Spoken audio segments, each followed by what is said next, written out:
Okay, so my lesson plan has to do with fractions, equivalent fractions. So this would be fourth grade. I wrote the lesson plan pretending that I'm still in Miss Ankid's class with her students that I was able to observe and teach them the Alamo lesson. For this lesson, it's really simple. Um, um, um, the objective is that the learner will be able to generate equivalent fractions and identify if given fractions are equivalent. Now, they will be able to correctly identify 4 out of 6 equivalent fractions in their closure activity, the I do part of the lesson, and then but not just answer 4 out of 6, but as well as generate at least 2 additional equivalent fractions on the back of their paper, just so that I can understand. I can check for understanding that they understood the objective of the lesson. Okay, so for sponge, normally, I was pretending just like, at the previous lesson, they'll probably be reading their library books as I'm preparing for the lesson. So they'll be doing that as a sponge activity. For focus, I didn't have any M&Ms on me in person. But what I would do is I would hold up 2 bags of M&Ms to the class, and I'd tell them, what do I have here? And they'll say, oh, M&Ms. They'll get really excited about it, and I'll tell them, okay. Would you rather have 1/3 bag of M&Ms or 3/9 bag of M&Ms? And this is the time that I will give them time to think and write, and I'll tell them, go ahead, take out your math notebooks and write in your notebook what you think you'd rather have. If you'd rather have 1/3 bag of M&Ms or 3/9 bag of M&Ms, and that'll start getting them thinking, okay, fractions, like what does 1/3 bag of M&Ms look like? What is 3/9? Are they the same? So you're gonna start thinking about that in their notebook. So I'll give them a little bit of time. And then here is where I'll try to do the connections. I'll try to do their connections. I did 2 and 3, so those are community and culture. So here they'll be able to connect 2 equivalent fractions and understanding how it is equal to share something with one another. So as they're thinking about what would I rather have, a 1/3 bag of M&Ms or a 3/9 bag of M&Ms, they're going to think about, well, would I rather have, this much, and would I want, sharing, so that they'll connect to that. And then culture, of course, they connect to fractions in terms of family tradition, so where they find themselves having to share food with, family during holidays, especially during around this time that we're staying at home with each other. So they'll give a little time for that. So that's going to take about 3 minutes for them to, 4 minutes for them to be able to think about it. And then I'll go into the objective. I'll let them know what we'll be doing today. We'll be identifying and generating equivalent fractions. And then at the end, we'll see if we can do at least 4 out of 6 equivalent fractions, and then generate, 2 on our own. And then, of course, I will ask them, because I always like to ask, why do they think we're learning this? So just to get them to think a little bit. And of course, they're going to raise their hands. We're going to talk about it, and then I will let them know, that our rationale is that fractions are important to understand because they tell us what portion of a whole we need. So this is where I'll tie in the connections too with community and student interest in that, where I will tell them, okay, well, for example, in baking and cooking, fractions help us identify how much ingredients, right, that we need to bake or cook correctly. And then as well as, fractions also help us in telling time, as each minute is a fraction of the hour. And that'll get them, kind of excited to see, okay, well, I need this, I see my mom cooking all the time, and I'm trying to help her. So that'll get them, interested into the lesson. So then I will go into the I do part of the lesson. Now for that, the rationale took a minute and the objective takes a minute. And of course, once I move from the talking about the lesson and going into the teach, that the teach part will probably take, that's the big chunk of the lesson, so it'll be 30 minutes. So for the I do part, the students will get to share and discuss answers and reasoning of what they thought about, 1/3 and 3/9 bag of M&Ms. So what I will do is on the board, which I don't have a board, but I'm going to be using this for now.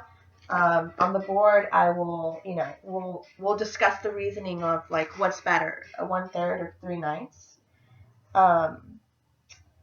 And so I will show them 1/3.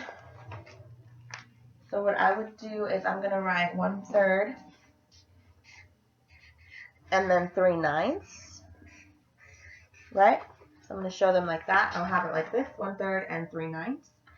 Then we'll draw, right? Because we always we like to use visuals. So then we'll go ahead and we'll do the 1/3.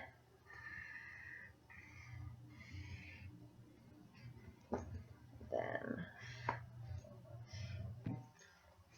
we'll do the 1/3, and then we'll shade in the 1, right?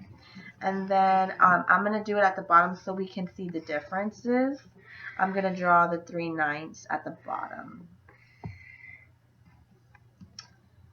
So I'm going to do 1.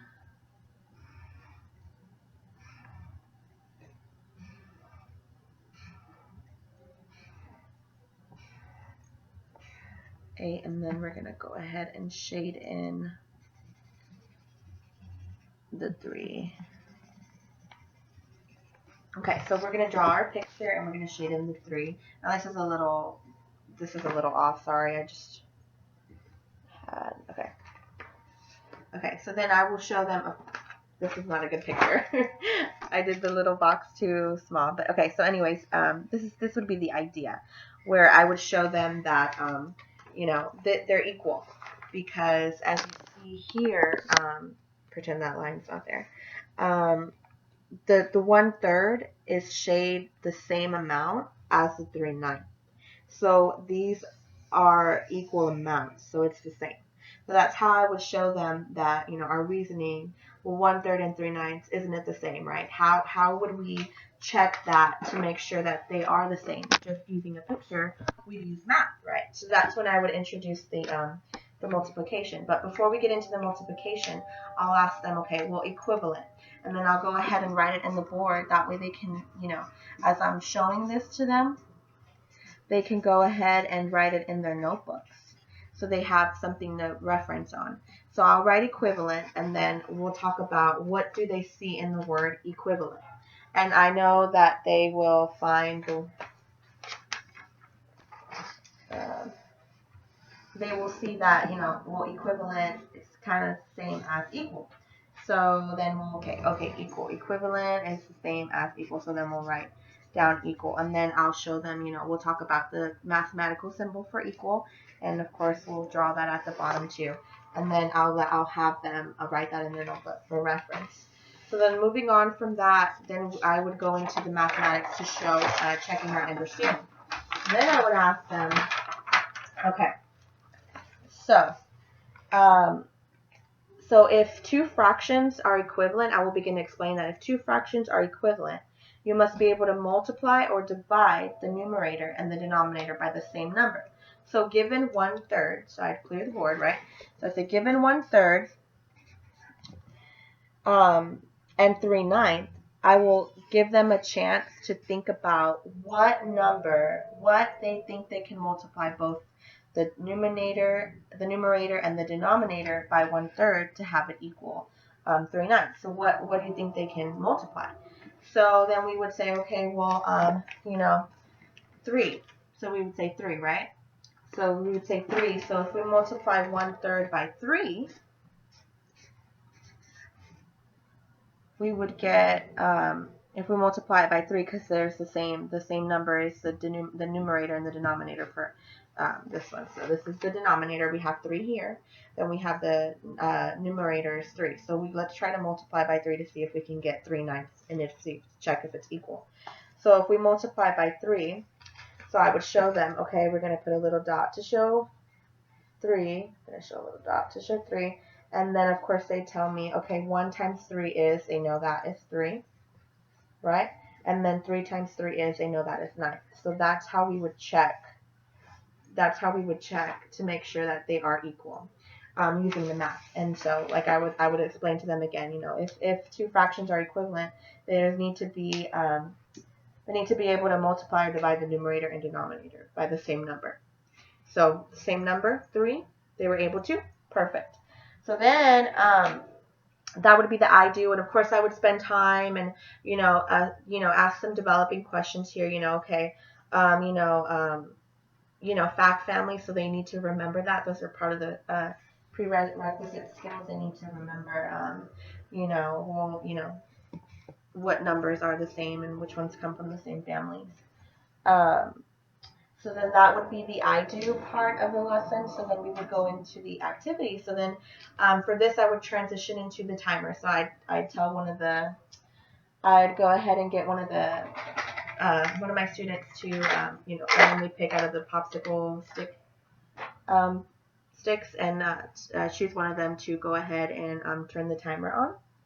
Then once we get the timer on, I'm going to do a quick activity. We're going to do the timer for 5 minutes because I want to get them up out of their chairs and I want to get them actually involved and do an activity, with their bodies, just so that they can get their mind going.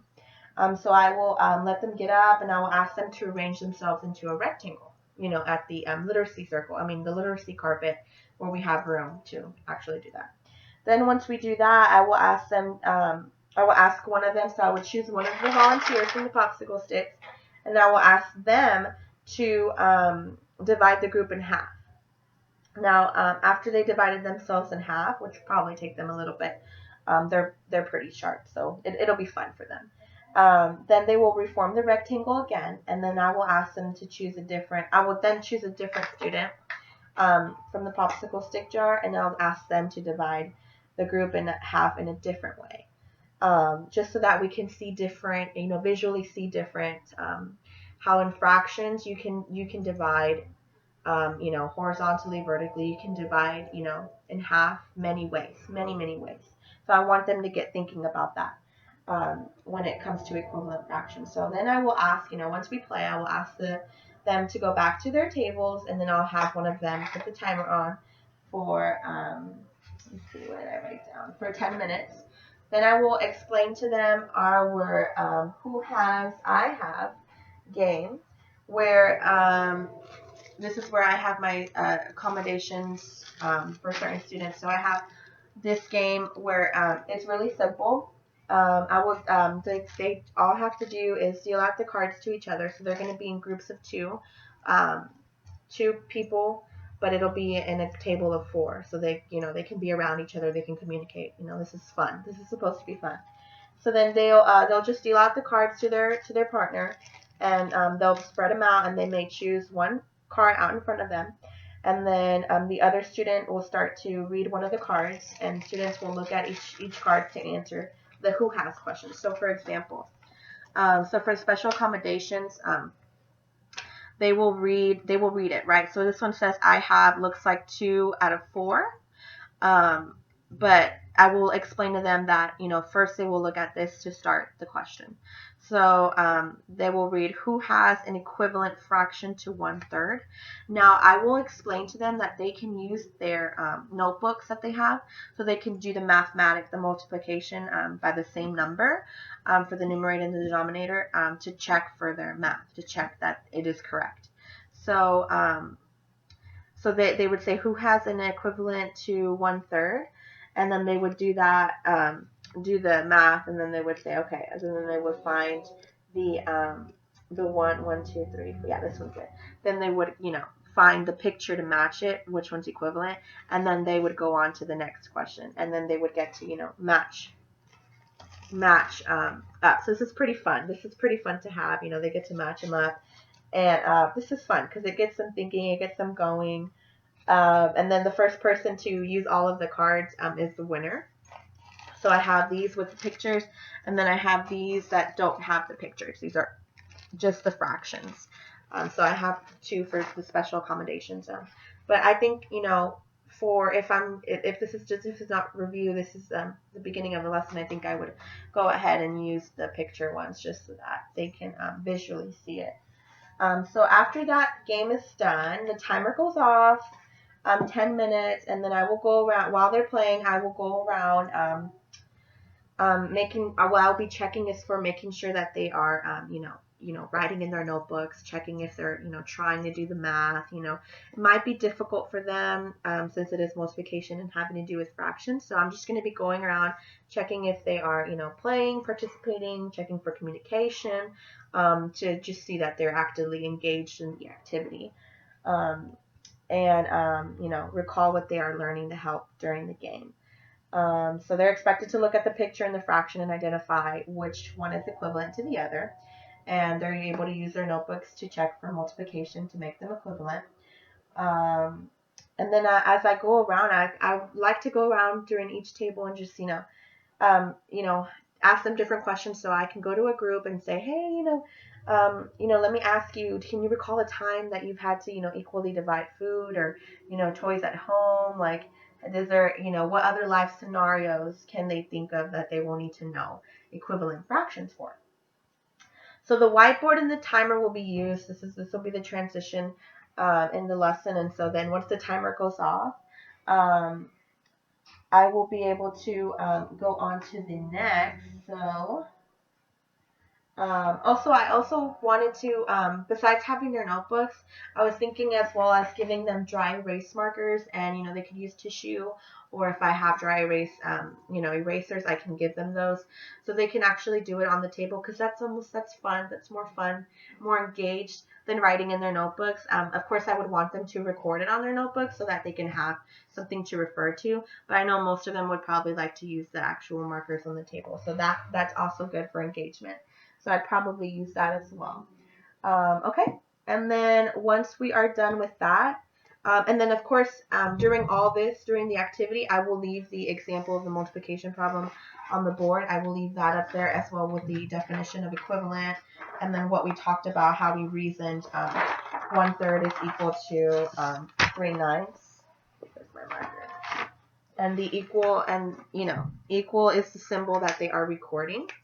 They have a little box here. So this is what they will have for reference, because we just barely talked about it. So this is just to get them going, and then to see if they can do it with the multiplication.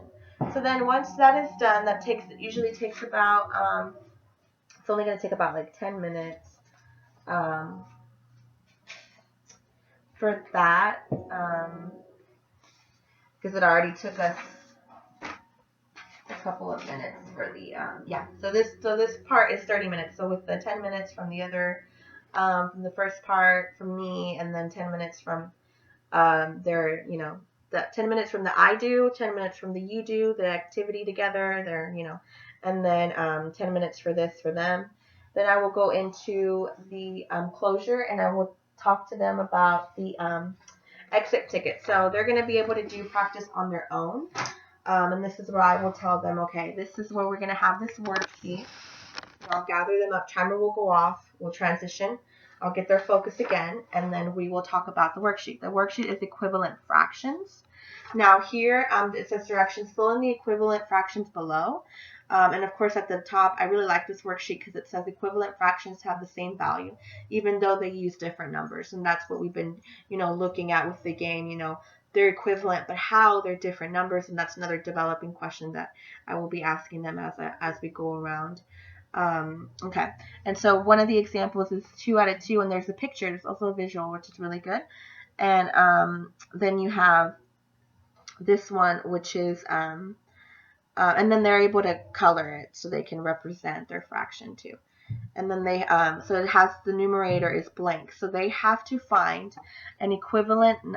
They have to find a number that they're able to multiply the numerator and the denominator with for them to be equal. So for this one, they can multiply 2, well, if they multiplied 2 times 2, they give it 4. So what is 2 times 2? It would be 4. So then this one would be 4 out of 4, and that would give them the whole.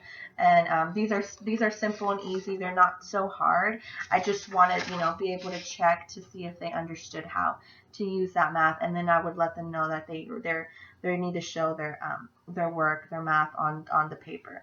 Then once they're done with the back, now there's 1, 2, 3, 4, 5, 6, and I would want them to do at least 4 correct, which is part of the objective. Then on the back of the paper, I'll ask them to generate 2 of them. So this is something that it'd be kind of tricky, challenging for them to think of one fraction and then make it equal to another fraction, and then they would show me kind of the same way, just like the picture and everything. And then this would be their exit ticket.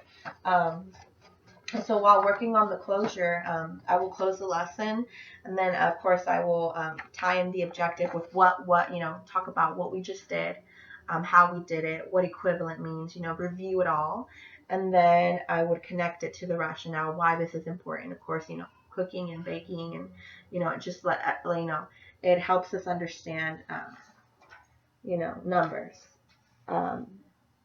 And then on that, then I would let them keep this for reference, and then we transition into the next activity. So this is really fun. I haven't really done a lesson on fractions, and it looked really cool, the game that I found. I mean, this is awesome to keep, and I like that it had one with visuals and one with not. And I know that the kids with Miss Anka, they would really like the game, the getting up and dividing as a whole. It would have been really fun to do. So, but yeah, so that is my lesson. They're just looking and seeing equivalent fractions, and I know that it would have been really fun to do it with them. So, thank you.